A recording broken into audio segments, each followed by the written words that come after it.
Welcome to the Genius Factory. Enjoy the video. You start by confirming power and mounting. This is critical.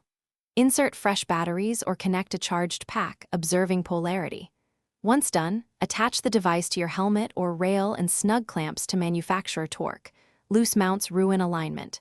Turn on the unit, activate the IR illuminator at low intensity, and let the tube stabilize for 30-60 seconds.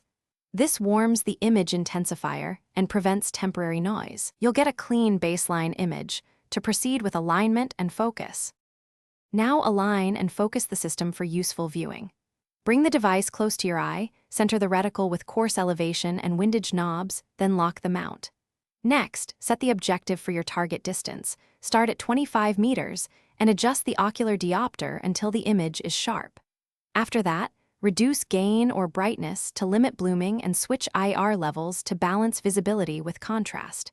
Make incremental adjustments. When the image reads natural and the reticle stays centered, you're ready for practical use.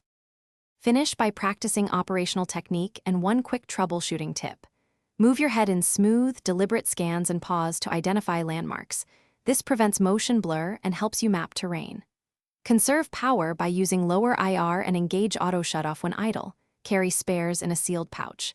If the image dims or fades, first check battery voltage and IR output, then verify lens/cover and wipe any condensation.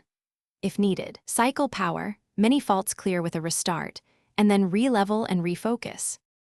Thanks for watching. If you found this helpful, don't forget to like and subscribe.